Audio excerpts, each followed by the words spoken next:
It's a very broad category. I guess it has less restrictions on it than a lot of other categories.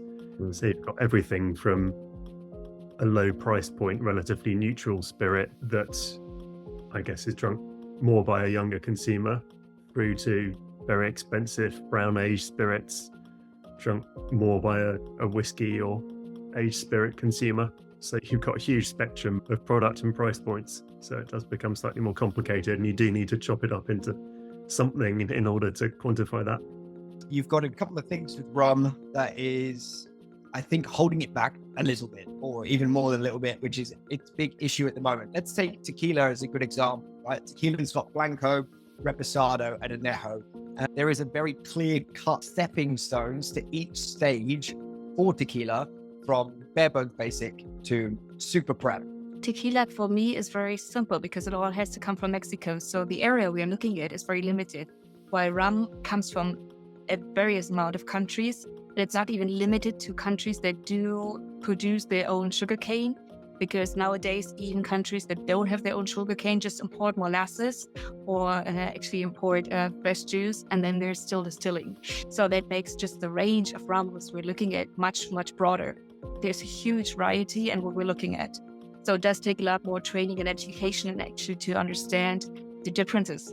There's that governing body who comes together and lays out the ground rules for tequila and mezcal. And that information is accessible. That information has been pushed and educated through the many different brands that have popped up. Rum, just right now, the furthest education most people have is that it's made from sugar. So it's made from sugar, then it means it's sweet. It's not really the education in that. Rum being such a uniquely versatile spirit, that's such an old world spirit, connected to so many different traditions and cultures and influences really throughout the world. It's still that spirit that no two brands are talking about it the same way. Rum as a category, I would say, is really struggling. It also doesn't help that its core ingredient, being sugarcane and molasses, is identified with sweetness and sugar. And at the moment, that's the last thing people want. The people are looking for low carb, easy drinking drinks, or pure alcohol. Rum's not really winning in those kind of combinations. The only kind of space that I can really see rum growing again is A, dark and stormies. The Gosling's kind of has a stranglehold on that cocktail with its history, or B, old fashions.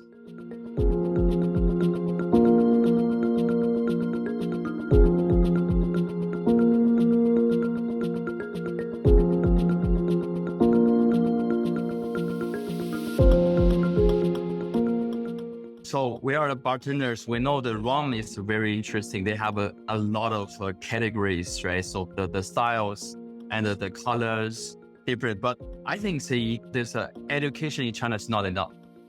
I think the education for rum, people just think there is the tropical things. So only for tropical drinks. They drink a lot of, they know mojito very well, but they forgot it's based on rum. Rum's had a bit of a hard time, right? You go back to the previous decade, you had some great rum cocktails like the mojito, which was wild, and the daiquiri, which did really well. And nowadays, mojitos and daiquiris aren't that popular. If someone's going to drink a daiquiri or a margarita, at the moment, margaritas are much more popular, so it kind of kills off the daiquiri. So it leaves rum a bit lost for where you can really push it on a kind of cocktail front. Rum needs another drink that's not a daiquiri, that's easy for bartenders to make and get behind to kickstart it again. Yeah, I would find that rum here on this side, here in New York City, is part of my experience, has been quiet. We still have a lot of like international guests that are enjoying a nice rum and coke, still classic Cuba Libre, still being ordered.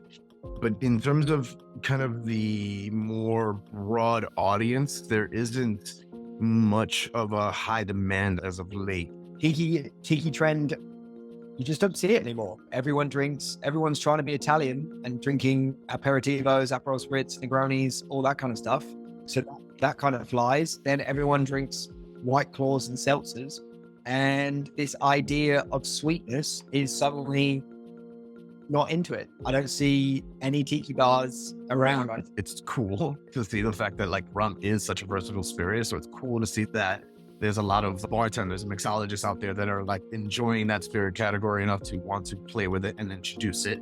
But I think it's also the only way that the more educated consumer is going to lean towards a new spirit is if you're giving them something that they normally put with a new spirit category, right? I did these things and it was a way to educate the consumer and it was doing a thing, which is now, I love to see it. There are rum espresso martinis I'm seeing a lot more on the menus these days. Also, yeah, definitely rum old fashions, because again, aged rums, perfect correlation to aged whiskeys. So I think, yeah, it's a proper technique for educating the consumer.